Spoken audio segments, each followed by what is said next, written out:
Assalamualaikum warahmatullahi wabarakatuh. Hello everyone, welcome to our presentation. We are from Group 2. We'll discuss material about general profession in the export-import from International Business Administration. Before starting, I will introduce my team. I'm Clara Tianini, is moderator. My team, Indriani Loyoren, Putri Tahera, and Adil Subri. General terms and condition. Number one, material terms and condition. International trade is an activity that aims to improve the welfare of the people of a country. This will create a relationship that influences one country and other countries. Aims and objective of import policy. Guarding national interests from the aspect of health, safety, security, environment, and K3LM. Protect and increase farming income, encourage the use of domestic production, increase non-oil and gas export, creating healthy and conducive domestic trade and markets. To general basis. Law number 7 of 1994 concerning ratification of the agreement establishing the World Trade Organization, approval for the establishment of a World Trade Organization. Syarat dan ketentuan umum, perdagangan internasional merupakan suatu kegiatan yang bertujuan untuk meningkatkan kesejahteraan masyarakat dalam suatu negara untuk menjamin keberlangsungan hidup masyarakat di dalam suatu negara. Nah, maksud dan tujuan dari ekspor dan impor yaitu menjaga kepentingan nasional dari aspek kesehatan, keselamatan, keamanan, lingkungan hidup atau K3LM. Melindungi dan meningkatkan pendapatan petani, mendorong penggunaan produksi dalam negeri, meningkatkan ekspor non-migas, menciptakan perdagangan dan pasar dalam negeri yang sehat dan kondusif. Dasar umumnya diatur dalam Undang-Undang Nomor 7 Tahun 1994 tentang pengesahan Agreement Pembentukan Organisasi Perdagangan Dunia, Keputusan Presiden Nomor 260 Tahun 1967 dan Peraturan Menteri Perdagangan.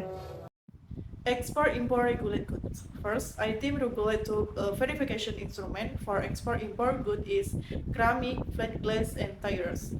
Second, good host import trade regulation are regulate sugar, rice, salt, coal, nitrocompose, and many more. Kebijakan larangan impor adalah kebijakan yang diberlakukan jika suatu negara diharuskan untuk menghemat devisanya.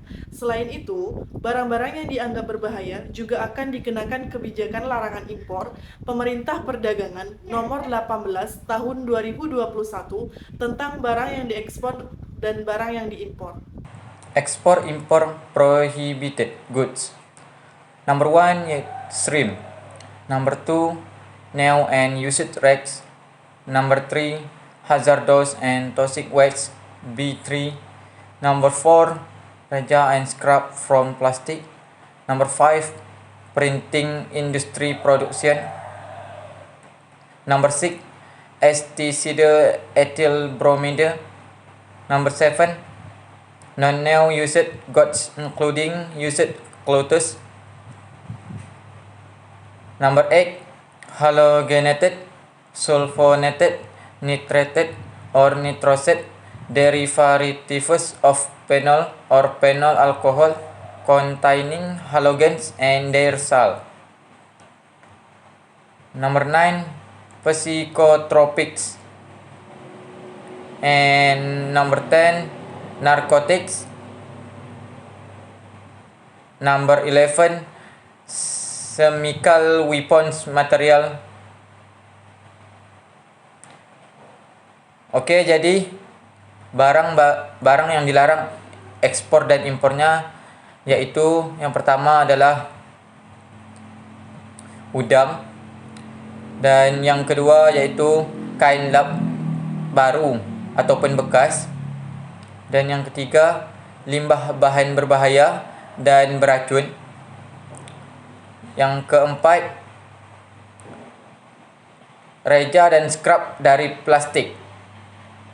Dan nomor 5, produksi industri percetakan.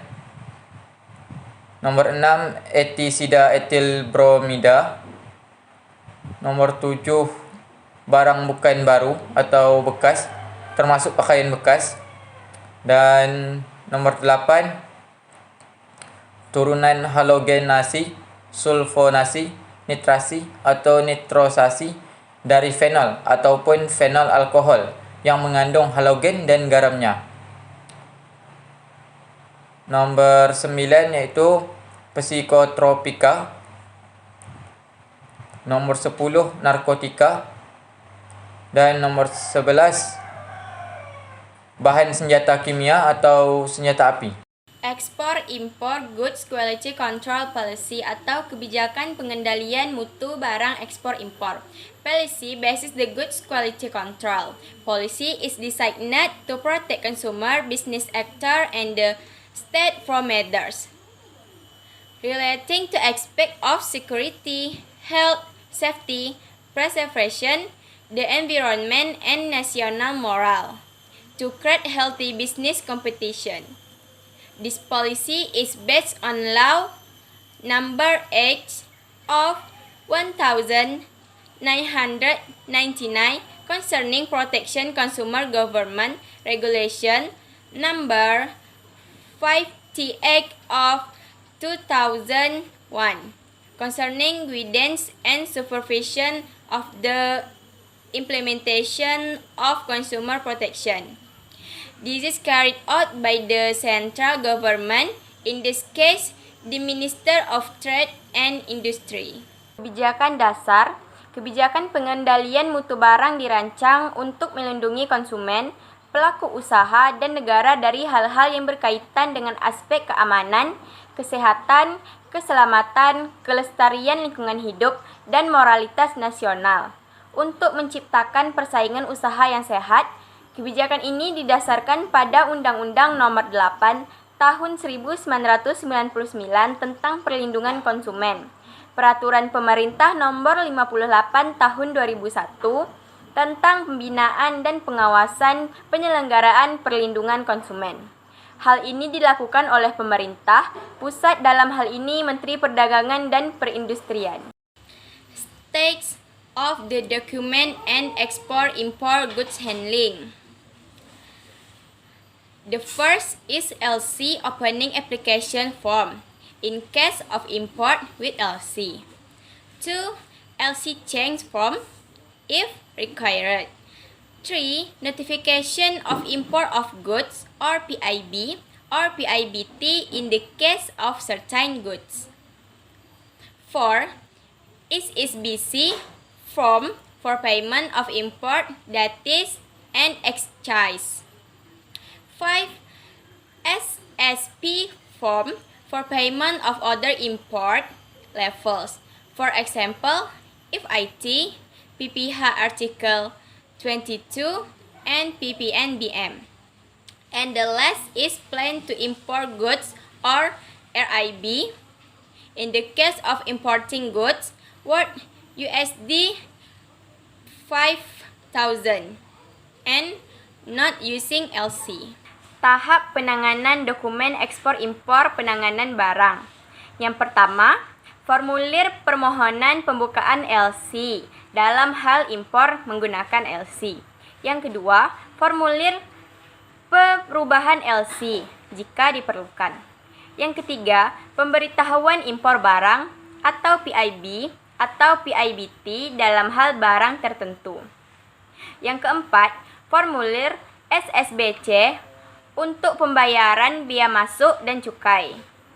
Yang kelima, formulir SSP untuk pembayaran pungutan impor lainnya, misalnya PPN, PPH pasal 22, dan PPNBM. Dan terakhir, rencana impor barang atau RIB dalam hal mengimpor barang senilai $5.000 dan tidak menggunakan LC.